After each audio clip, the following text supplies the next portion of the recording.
ఆకాశవాణి ప్రాంతీయ వార్తలు చదువుతున్నది ఎస్ మణి. ముఖ్యాంశాలు.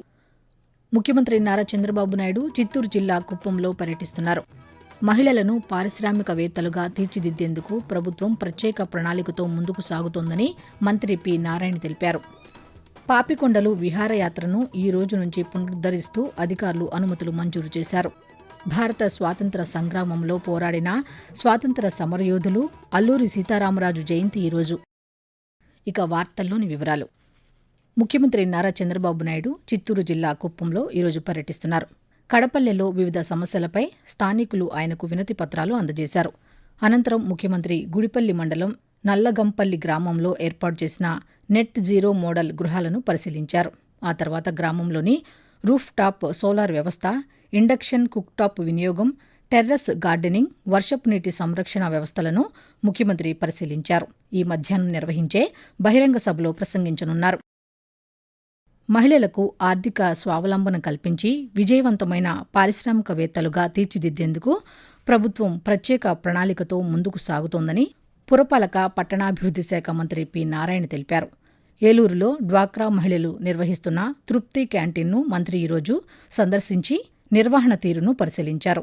అనంతరం మంత్రి నారాయణ మాట్లాడుతూ ప్రస్తుతం రాష్ట్రంలో విజయవంతంగా కొనసాగుతున్న 8 తృప్తి క్యాంటీన్లకు అదనంగా మరో 8 క్యాంటీన్లను త్వరలో ప్రారంభిస్తామని వెల్లడించారు.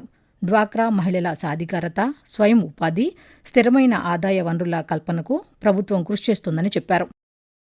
కడప స్టీల్ ఫ్యాక్టరీ ప్రాజెక్టును వైఎస్ జగన్మోహన్ రెడ్డి ముఖ్యమంత్రిగా ఉన్నప్పుడే తీసుకువచ్చారని వైఎస్సార్ కాంగ్రెస్ పార్టీ పార్లమెంటు సభ్యులు అవినాష్ రెడ్డి అన్నారు.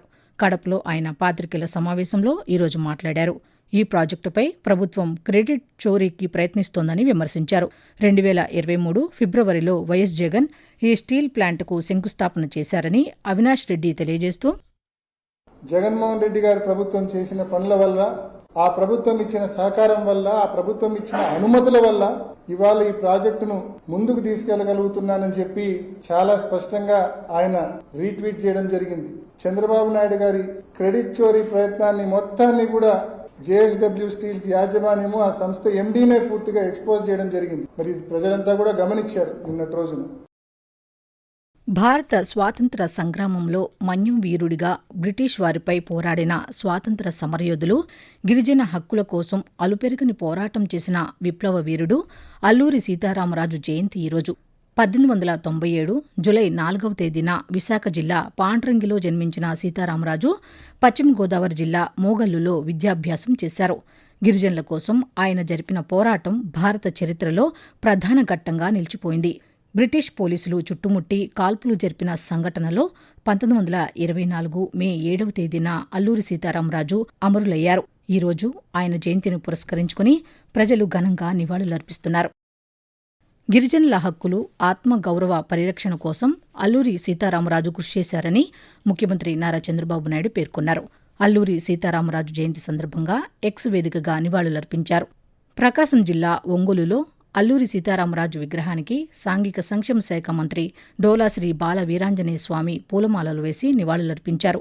గిరిజన హక్కుల కోసం పోరాటం చేసిన అల్లూరి పోరాట స్ఫూర్తి, త్యాగం ఆదర్శనీయమని మంత్రి డోలా శ్రీ బాల వీరాంజనేయ స్వామి పేర్కొంటూ, అల్లూరి సీతారామరాజు గారి 129వ జయంతి సందర్భంగా మహనీయునికి నివాళులర్పించడం జరిగింది. బ్రిటిష్ పాలకులకు వ్యతిరేకంగా వారు చేసినటువంటి పోరాటం, గిరిజన ప్రాంతాల కోసం, ఆ ప్రజల హక్కుల కోసం ఎన్నైనా సేవ చేయడమే కాకుండా స్వాతంత్ర ఉద్యమం కోసం కూడా పోరాడినటువంటి వ్యక్తి. విశాఖపట్నం జిల్లాలోని భీమిలి నియోజకవర్గంలో ఉన్నటువంటి వారి ఇంటిని కూడా ప్రభుత్వం మాన్యుమెంట్ గా కూడా చేసే విధంగా చర్యలు తీసుకుంటా ఉంది. వారి పేరుతో అల్లూరి సీతారామరాజు జిల్లాని ఏర్పాటు చేయటం, అదేవిధంగా అంతర్జాతీయ విమానాశ్రయం విశాఖపట్నంలో అల్లూరి సీతారామరాజు ఇంటర్నేషనల్ ఎయిర్పోర్ట్ గా పేరు పెట్టడం అనేది కూడా ప్రభుత్వానికి, వారి సేవలకి ఆ విధంగా గుర్తింపుగా మనం స్మరించుకునే విధంగా ఏర్పాటు చేయడం అనేది కూడా శుభపరిణామం.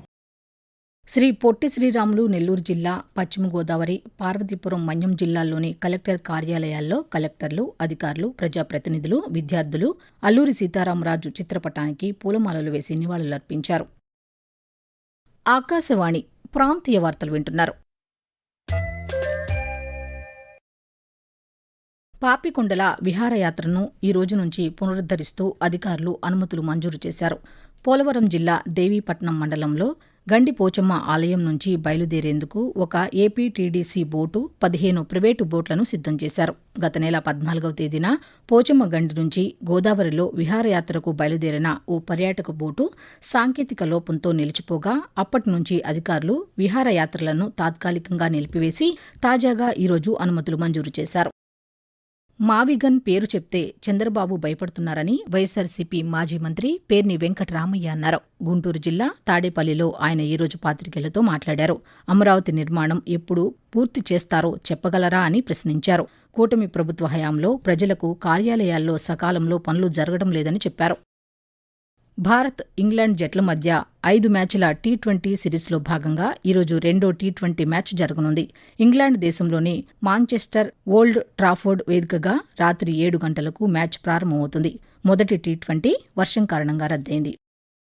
ఆచార్య ఎన్జీ రంగా వ్యవసాయ విశ్వవిద్యాలయం 2026-27 విద్యా సంవత్సరానికి వ్యవసాయ డిప్లొమా కోర్సుల్లో ప్రవేశాలకు ఆన్లైన్లో రిజిస్ట్రేషన్ చేసుకున్న అభ్యర్థులు ఈ నెల 7-8 తేదీల్లో వెబ్ ఆప్షన్లు నమోదు చేసుకోవటానికి అవకాశం కల్పించినట్లు రిజిస్ట్రార్ ఏ మణి ఒక ప్రకటనలో తెలిపారు.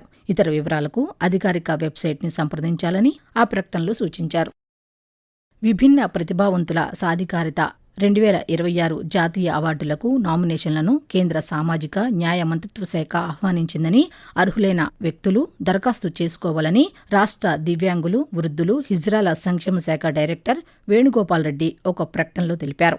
విభిన్న ప్రతిభావంతుల సాధికారతకు వినూత్న రీతిలో కృషి చేసిన వారు ఈ నెల 31వ తేదీలోపు www.awards.gov.in వెబ్సైట్ ద్వారా దరఖాస్తు చేసుకోవచ్చని వివరించారు. రాష్ట్ర ఉప ముఖ్యమంత్రి కె పవన్ కళ్యాణ్ రేపు తూర్పుగోదావరి జిల్లా సీతానగరం మండలం మునికూడలి గ్రామంలో పర్యటించనున్న నేపథ్యంలో జిల్లా యంత్రాంగం ఏర్పాట్లపై దృష్టి సారించింది. జిల్లా joint collector Y Meghaswaroop, Rajamahendravaram municipal commissioner Rahul Meena వివిధ శాఖల అధికారులతో కలిసి పర్యటించి ఏర్పాట్లపై సమీక్ష నిర్వహించారు. పర్యటన సందర్భంగా ఉప ముఖ్యమంత్రి పలు అభివృద్ధి పనులను ప్రారంభించనున్నారు. గ్రామంలో చేపట్టిన పారిశుద్ధ్యం, మౌలిక సదుపాయాలు, స్వయం సమృద్ధి, బస్ షెల్టర్ తదితర అభివృద్ధి కార్యక్రమాలను పరిశీలించనున్నారు. అన్ని శాఖలు సమన్వయంతో ఏర్పాట్లు పూర్తి చేయాలని అధికారులు ఆదేశాలు జారీ చేశారు. వాతావరణం. వాయవ్య బంగాళాఖాతం, దాని పరిసర ప్రాంతాలపై అల్పపీడన ప్రాంతం నెలకొందని అమరావతిలోని భారత వాతావరణ కేంద్రం తెలిపింది. దీనికి అనుబంధంగా ఉపరితల ఆవర్తనం విస్తరించి ఉందని, ఇది వచ్చే 2 రోజుల్లో మరింత బలపడే అవకాశం ఉందని వాతావరణ కేంద్ర అధికారిణి జి లక్ష్మి పేర్కొన్నారు. వీటి ఫలితంగా ఉత్తర కోస్తా, యానాంలో ఈరోజు తేలికపాటి నుండి మోస్తరు వర్షాలు లేదా ఉరుములతో కూడిన జల్లులు అనేక చోట్ల కురిసే అవకాశం ఉందని పేర్కొంటూ, ఉత్తర కోస్తా ఆంధ్రప్రదేశ్, యానాము ఈ రోజు తేలికపాటి నుంచి మోస్తరు వర్షాలు లేదా ఉరుములతో కూడిన జల్లులు కొన్ని చోట్ల కురిసే అవకాశం ఉంది. భారీ వర్షాలు 1 లేదా 2 చోట్ల కురిసే అవకాశం ఉంది. ఉరుములతో కూడిన మెరుపులు 1 లేదా 2 చోట్ల సంభవించే అవకాశం ఉంది. ఈదురుగాలు గంటకు 40 నుంచి 50 కిలోమీటర్ల వేగంతో వీచే అవకాశం ఉంది.